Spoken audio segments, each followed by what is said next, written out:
Hey, so welcome to this week's edition of Bar Talks Bean Talk. I am going to be flying solo today because Max is off ill with a sore throat, which is not a great thing if you've got a podcast to do. So, and you also notice I've got a fat lip because last week I went into the dentist and had a tooth removed, and my lip was the medium of which he used as leverage to lever out my tooth with a pair of pliers.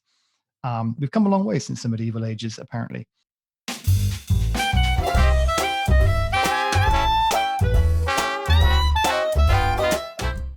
I'm actually going to talk a little bit about, we've got quite a bit of news to cover. And then I'm going to talk about the rocket, which was, I think last week, I think I mentioned wasn't working properly. We couldn't get it, wouldn't recognize the water. That was actually quite simply resolved. I took it to the distributor and we'll talk about that. And we're also going to mention we're going to talk a little bit about the interviews that I've got coming up as well over the next week or two. So quite a bit to cover. We're going to go through it. It's going to be very weird actually without Max. It feels weird without Max, and it's strange. But anyway, so the news we got through. We actually had a few comments on. Let me go and actually bring them up. So anyway, we had a couple of comments on the YouTube. The first, it's really nice people actually out there. One from Kraigels, who, great name actually, by the way, Kraigels, who says, and he was talking about whether there was really nowadays a benefit of having a heat exchanger machine over a dual boiler. And I have to say, and this is actually part of the real challenge that I had in choosing a machine, wasn't actually down to whether I wanted a heat exchanger or a dual boiler or whatever else. A single boiler would work fine for me. The issue was that if for some of the features that I wanted, they only came on certain models. And I think I can understand why manufacturers do it that way, because they can only have a certain number of models that they make. You don't want to have lots of different variants. It becomes too difficult to market and manufacture and ship and all the rest of it. So I do understand that, and I also understand that kind of an edge case. So we're a bit different. Previously as well, the heat exchanger machines, I think for some reason, I think some manufacturers still do this. Or the heat exchanger machines, they show the temperature at the boiler, not at the group head. I think the Creme 1 was one of those machines that actually has taken the incredibly self-obvious step, right, but really useful step of doing the lookup table for you and showing the temperature, calculated temperature at the group head rather than at the boiler, which makes an awful lot of sense. So, but not all of them do that. So a lot of them still, you have to go look up like a conversion table in a book, which is just nuts. But the temperature difference between the boiler and the group head on heat exchanger machines used to be quite like a number of degrees of variance, which for me was just a killer. And I think that's not the case so much now. So I totally agree with Kraigels in what he says there, that there's not necessarily much of a reason to go with a dual boiler nowadays unless you're running some kind of commercial application with it. But you have to take a look at the other features that you want and see what model fits with those features that you really do want. We also had some lovely comments from E1. I don't know what that means, E1. I don't know. Where he's very nice about it. He says nice things, loves the series, etc., etc. And bought and returned a Sage Oracle Touch because it was faulty. And this brings me on to, will bring me on in a minute to something else. We've got another problem. But he also suggests that he asks that we, maybe make some comments on the Decent, which I'd love to do. I just can't afford to buy a Decent in America and ship it over. I think that it appeals, that machine, to a certain demographic. And I like my machines to look and beautiful and feel beautiful. And I just don't personally think that the Decent does look very beautiful. But I do totally respect where it sits. That's my own personal preference. Other people think I'm crazy, think it's amazing looking. But if I was like really analytical and I wanted to get into like making the absolute best espresso, regardless of what the thing looked like and regardless necessarily of the experience of making the espresso, then the decent would probably be an obvious choice. And maybe if I ever tried one, I'd completely change my mind. But as to right now, I haven't tried one, so I can only take an opinion on the look of it. I don't think that's necessarily the best thing to comment on. Talking of that, Flair came back to us after we talked about that last episode. Max and I differed. This is actually the lovely thing.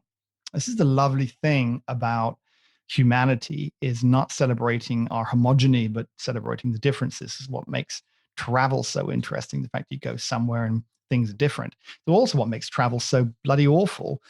When you go somewhere and you find, you go down the shops, you walk down the high street and you find the same shops as you found in Birmingham or Liverpool or London or everything else. Because nowadays you've got these global brands, and that's a separate subject. But when you go to somewhere, this is part of the reason why personally I love to go to Japan, because it's so different. And if you go outside of Tokyo, people don't even speak the language, which you're really thrown into it, and got all that culture and that difference there, which I love. So going back to the Flair, Max doesn't like it, and that's totally fine. It absolutely doesn't make any sense to him. For me, I sort of love the idea actually of having a sort of a lever device on a machine that I sort of put together and do all these different bits and pieces and make an espresso that way. I don't know if I'd like actually doing it. I don't know how I'd use it, but I love the idea of it. So Flair wrote to us as well, and so Max did me a huge favor, because him sort of being negative about it has spurred Flair to challenge them to convert us. So they've offered me a discount, which I absolutely threw myself upon and said, yeah, sure, give me a discount and I'll buy one. So whenever they come out, I'll pick one up and we'll do a review on that. But reviews, those following our Instagram will know that I bought a machine to review. I don't think I told them which one it was. I think I just sort of had a mystery box or something. That machine was the Sage, or Breville if you're in the US. Hello, US people. The Sage Barista Touch. And so I actually started filming an unboxing of it. And it's small and compact, and it's got the built-in conical grinder, and it feels okay. Actually, these machines generally do feel pretty good, except for the drip tray. The drip trays always just look tinny and rubbishy, but okay. So this machine, I was unpacking it all, started to set it up, and guess what? It was broken again. And not only was it not working, it was the same darn thing that wasn't working. It was the water tank at the back, and I've actually got it here. I'm going to show this here. So I don't know if you can see. Actually, one of the things that Sage does really well, I'm sure this is like inside out, upside down, or whatever to you, but they put instructions and everything. They make it really clear, and they do this on the box as well. So this is really aimed at people just starting out, getting into making espressos or drinks. I spent 20 minutes with this before I went to my wife and said, I think I'm being stupid, but I can't open the lid. And she went, oh, you're such an idiot. Let me give it to me. And then she couldn't open it either. So I know that there's a problem, because a company that spends this much time making it totally, idiot proof, would not make a lid that neither me or my wife could open. I have no idea how to open the lid. I don't know if you push these things in or you push it. No, you can't open it. I mean, I could possibly force it open, but the lid doesn't open, basically. I'm telling you, the lid doesn't open. So tried calling Sage on the Saturday, but their support line was closed. So we'll see how we get on with that tomorrow. Yeah, tomorrow's Monday. So tomorrow, Monday, I'll give them a quick bell and see if they can help me with it. But I did look it up online, and there are issues with the lids of these things, not just on the Barista Touch, but also on a number of them. that kind of raises the question, doesn't it? It sort of raises the question of, should they maybe invest in better parts for the lid? I mean, they've got all the rest of it together, and I know they're working to a price point, but it's still paid £1,000 for this machine, £1,000, which in dollars is like $1 million. And I paid $1 million for this machine, and I mean, you're not going to be able to see, or maybe you can see the lid. You see that little thing that thing there? That's the hinge on the inside, and it's very plasticky. You can hear it. Listen to this. Just a very plasticky kind of mechanism that has got to cause them more problems than they've saved. I don't know, maybe it doesn't cause them more problems. Maybe they get 1 in 10,000 issues, but I don't know. It just seems to me like just spend an extra 2p and get a better part, better plastic, or I don't know. So that's a bit disappointing, really. I was hoping to do a review of it next week. Instead, I'll be doing more work on, or reviews now on the Rocket. So how do I find the Rocket? How do I, do it? Was it worth it? Am I happy with it? Am I convincing myself that I'm happy with it? I am happy with it. The espresso is better than I was getting on my machine that cost a quarter of the amount before, which you kind of like, that would be disappointing, wouldn't it? Spend, like literally, like, so something costs, it cost me like $2,000 or something, right, for this machine. The previous thing I had was a Gaggia Classic Pro, was 500 quid. If I was making the same kind of coffee, I would, I'd be disappointed. I'd have to convince myself that for some reason it was worth the money. But the fact is that, and I did some calculations. The fact is that it is making better coffee. Absolutely. I can't find my calculator now, but I did say, here it is. Let's just work this out. So not only am I making better coffee with it, but I'm making more consistently better coffee. And this is where the calculator comes in. This is where I start justifying the expense to myself, because I worked out, let's say, an average bag of 1 kilo of coffee. I'm spending, I don't know, let's say £22. I actually worked it out in my head, but I haven't worked it out on a calculator. I'm going to look really stupid if this doesn't work. And before, I was getting channeling and other things. I mean, maybe because of I didn't have pre-infusion on the Gaggia and things like that. I was, or maybe I'm not very good at making coffee, but I was definitely wasting, I don't know, 1 out of 4 shots. Let's say 1 out of 4, right? So 1 out of 4 shots, especially, and bear in mind also before you criticize me and say you're an idiot, well, feel free to do that anyway, but before you say that, I would say that I'm also changing the beans all the time.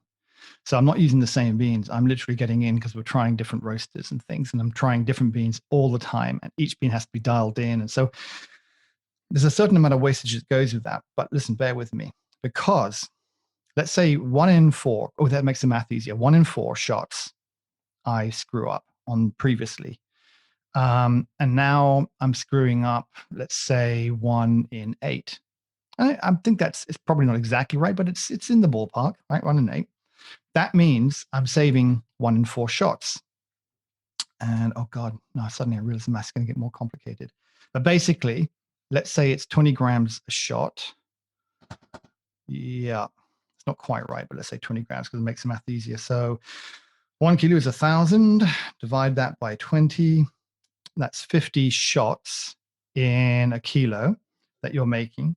And if 1 in 4 of those was, we divide that by 4, that's what I'm saving. I'm saving 12.5 shots a bag, I think, of coffee by being able to make it more consistent. Bear in mind that this is not a scientific experiment. I'm not saying that. I'm purely talking about the financial justification I'm making to myself. So 12.5 shots, and the coffee costs, let's say, £25 for a kilo. Divide that by 4, 5. That's no, that can't be right. £25 4 shots, mate. How many? 25 pounds. How many shots did we say it was? I've lost track. Anyway, the important point is that over a period of years, I would have paid back for this coffee machine. And so please write in and tell me the math that I need to do that. And so that's, of course, why it is a sound financial investment. And I rest my case. So that's the Rocket. What am I liking about it? Let me tell you what I like about it, other than the consistency. The flavor is definitely better. I'm just telling you the flavor is better coming out of it. Now, the water tank, I have to say, like, it was a bit odd. Like, when I put that water tank in the first time, it would sort of rattle from side to side. It would be a little bit of wiggle room. And what the guy did, I don't think I told you how he fixed it. Let me share a screen, actually, and I will show you. Because I took a picture and I took it into the shop to repair it. The importer, by total coincidence, lives up the road from me, like 5 miles up the road. So we went there. I don't know if you can see that. Hopefully you can. You can see. So whilst he was doing this, whilst he was having a look to see the problem, I was photographing him, which probably didn't make him feel awkward at all. And you can see the tank on the right, and that little doohickey on the sort of top part of the tank, little circular thing. That's where the water tank fits into. So what you've got is right now is like the cage that holds the water tank, and then there's the plastic tank that fits into that. And you can see there's a little pointy bit inside the middle of that circle that pushes up into the valve of the water tank, and the water comes through. And at the bottom of the little cagey thing, you can see the two like metal, they look like little metal screws or bolts, but that's actually the sensor. So on the water tank, there are also two little metal bolty screwy things, and those need to touch those little metal bolty screwy things. And then depending upon the mineral content of the water, it will indicate to the machine that the tank is full or empty or whatever. And the plastic tank wasn't touching those metal bolty things. So what he did was he actually took, you can see there's two screws at the bottom of the plate there. He took those out and he reseated the metal frame just a little bit, screwed it back in, and voila, it worked fine. This wasn't the first thing he tried. He said he actually never had this issue before. So this doesn't sound like a common problem, but yours truly is very good at attracting issues. Makes me a good reviewer, I would say. If it's going to go wrong, give it to me, and I'll make sure that it does go wrong indeed. So he said it doesn't happen very often, but that's what the problem was. He literally just reseated it, and then we took the tank in, took it out, put it in, put it out, put it in, put it out, and it was absolutely fine. It wasn't wiggling anymore. So job done, job solved. He was very, very nice as well. So if you're in the UK and interested in a Rocket, I would say, because he's the importer, Gareth from Carvetti Coffee, that's who I bought mine through. I don't know if there's other resellers, I'm sure there are. But anyway, they took very good care of me. So I was very happy for that. You can also see, interestingly, do I go right or left on the pictures? If I go the wrong way, you're going to see a picture of my cat, probably. Let's go and take a look. Oh, that's a picture of my cat. Actually, it's not my cat. Someone else's cat. Very much into my cat pictures. Okay, so we go that way. Let's go back and look at the cat again. Look, that's my old manager from my coffee shop sent me a picture of the cat. She's got a very strange, look at eyes. Is it cross-eyed? I don't know. She rescues things. So we can see in this guy's shop, we can see inside the machine, the electrics are actually very neat. This is the messiest side of the electrics. We go back here looking top down, you can see there's really not much there, which is a good thing. Inside my Gagier, it is like, a Vietnamese electric system. And I say that without prejudice because I've been to Vietnam and I've seen the electric system. I've actually got a T-shirt. Their electric systems are so bad they sell T-shirts. They make a thing out of it. It was quite a neat packed, neatly done, bit of wiring or whatever internally, I thought. So what I like about the machine, I really like the menu system on the side. I'm finding that incredibly easy to use. Really like the coffee it's bringing out. I don't like the handles. I much prefer levers, and I wish they had little levery things. That's, for me, as stupid as it sounds, it's probably the biggest issue I've got when I turn the steam on. I mean, I haven't said that's the biggest issue. How often do I make a steamy drink? I make one for my wife 2 or 3 times a week. That's it, really. I make her cappuccino, but I don't drink any creamy, milky drinks myself. But there, you have to turn the knob, turn the knob, turn the knob, turn the knob. It's just kind of nuts. It's not one of those half-turned things. You have to spin it around and around and around until it starts to get steam out of it. In terms of steaming, yeah, really good. Also, you get 2 tips. You get the 2-hole tip and the 4-hole tip. I have not tried the 4-hole tip. Definitely going to give that a go because I really want to blast it. So if you're not familiar, 2 holes will mean that it'll steam slower. And why would you want that? Because if you steam too quickly, if you're not really good and experienced at steaming milk, it'll be all over by the time you've adjusted the position. And also, if you're making milky drinks back to back to back, actually a 2-hole steam tip will continually steam for longer. I think I read somewhere like you can pretty much go on forever as long as you've got water in the machine. With a 2-hole steam tip, with the 4-hole, it's more powerful, but after a couple of jugs, 2-3 jugs of milk, I think that the power starts to drop off, so it blows itself out kind of quickly.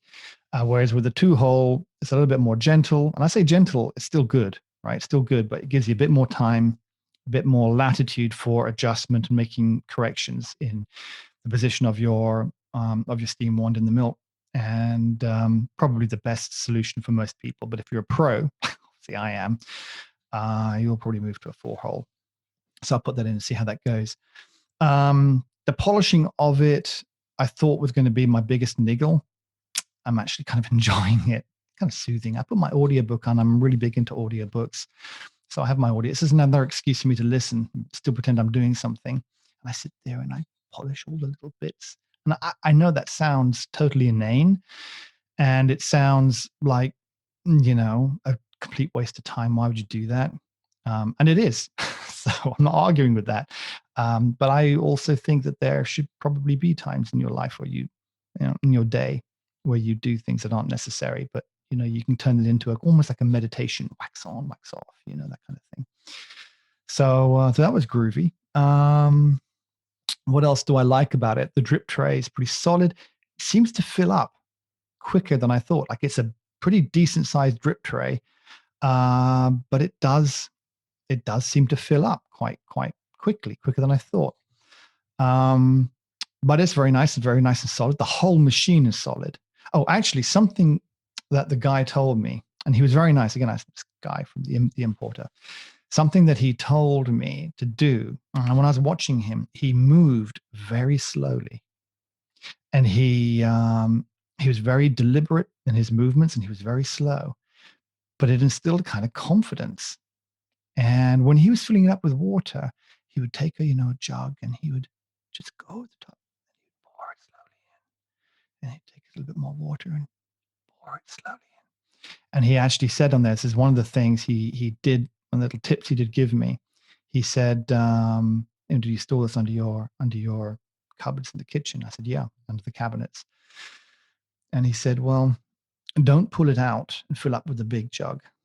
He said, it's going to rattle it. You're going to move it. It's a heavy machine. I said, that's what I'm doing. I said, I'm pulling it. I'm trying to lift it and pull it and walk it. And he said, no. He said, just go slow. Just put some water in a milk jug, pour it in slowly. Put some more water in a milk jug, pour it in slowly. I thought, that's ridiculous. It's going to take so much time. But actually, he's absolutely right. Don't have to pull it out. I get it into the right position, put it in the milk jug. And he did say, and this is also, I think this is a design fault. I'm going to say the word fault. A design faux pas. of the machine is that around the outside. Oh, well, I just show it again. Around the outside of the machine here, actually you can't really see it, but when the lid's on, around the outside of this cage here, there's a gap. And if you slosh water in, there's the possibility of some splashing that will go outside the edge here and get into the machine. And he said, don't do that. Basically, he said it'll rust on the inside. So that was a bit sort of like, oh, okay.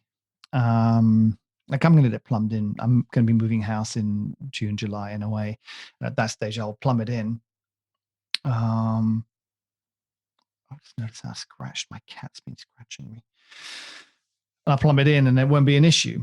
But whilst I'm pouring it in, he did say be very careful. And I don't know if that's the same on all the bigger machines. We'll have to see.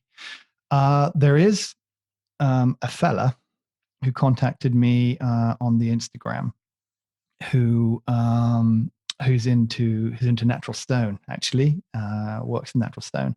And he's just getting a Creme 1. I think he said it's being delivered in a week or something. So I'd be very interested to chat to him. You know who you are. I'm very interested to chat to him and to ask him to naturally pull his machine apart and show us the insides when he's got it. The last thing you want to do when you've got a new machine.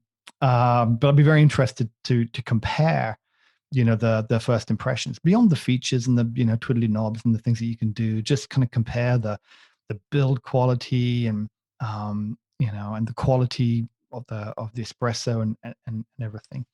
So that'll be kind of interesting. I might look so ugly with this damn thing. You know what I went down there. I had a really friendly conversation. So all I had was not expecting to have my tooth pulled. I went in, I called them up. I had a little bit of an achy tooth, just a little bit of an achy tooth. And it'd been aching for a while, but not really bad, just a little bit. I thought, maybe you need a cleaning. Maybe I might need a filling or something. And I went down there. And as you do, you chat about COVID, So I sort of said, it's been difficult over COVID. And he's like, oh, it's been really difficult. Two fellas. I think one was from Kenya and I forgot where the other one was from. I think Mauritius. And they said, yeah, it's been really, really tricky. Because we weren't allowed to open. I said, actually, I didn't realize you dentists weren't out. I thought it'd be emergencies. No, it's terrible. So we had to close. We couldn't be open at all. So I said, well, what do people do if they had, serious tooth problem? They said they had to go to A&E, which was the last place that actually the government really wants you to be, because now you're taking up people's time in A&E when it should be focused on a COVID thing. So it's probably not a smart decision. But anyway, that's what happened, and it's been very difficult, financially, I imagine, and everything else, because dentists are businesses like like anything else, they're a business. So he said, yeah, it's been very difficult, but we're open up again now. So then anyway, I'm in the chair and they're looking at it, they take some x-rays, and it's like a double act, like, good cop, bad cop. No, except they're both the bad cop, kind of good but bad. But anyway, they're saying to me things like, oh, look at that, that's not good. And the other guy's like, no, that's not good. Oh, ooh, and that should be longer. That white thing going down there, you see that, Nick? And I'm like, yeah, this little white shadow thing. Yeah, for that kind of tooth, that should be definitely longer. The other guy's, yeah, that should be longer. And they basically said, we have to pull it. Wait, I just came here for a checkup, Yeah. Okay, well, you sit back down. What's going to know? It's not quite like that. They're good guys. But the next thing I know, right, I'm on my back, and there's a guy in my mouth with a pair of pliers. And I'm thinking, as he's coming, I think the pliers are coming in. And I'm thinking to myself, do they just need the money? So obviously it went through my head. Maybe I could just give them the money and keep the tooth. But anyway, that was last week. And the tooth is okay, but they really rammed it on my lip. So I'm sure you all wanted to hear that. Tune in next week for my other health problems. I think I'm going to wrap that up. I think it's going to be about it. Oh, no. There's going to be news. I got to tell you something really, really great, actually. Really great. So first of all, go see if you haven't seen on our interview channel, because we've got the Bean Talk thing, which is what you're listening to. But if you go to the YouTube, there's another channel called Interviews, and we did an interview last week or 2 weeks ago with Josh Wilbur from Steep Coffee. And if you don't know who Steep Coffee are, they make coffee in a tea bag. And before you turn off, like this was like I said, like I had to think to myself, how do I raise this with him on the interview? But it's not like that, because it's specialty coffee, and they've developed a special method inside the bag in which how the whole thing is brewed, and then they work with the roasters, and they work with some really top roasters. They're basically a technology company. They kind of sell the technology of the bag and the brewing method, and it's about having specialty coffee wherever you go. So go see the interview there, because he's a really nice guy. And not only is he a nice guy, but his whole business is built with what's called a double bottom line. What that means is that from day one, when they started the company, they started with an ethical foundation, meaning they measure the social impact that they have, as well as the amount of money that they make, and that they contribute a percentage of their revenues to causes. And that's built in fundamentally, and the investors are behind it, and investors are totally into doing that as well. So it's a really interesting interview. But you might also be interested to know that soon, because I've done it already, we haven't done the editing.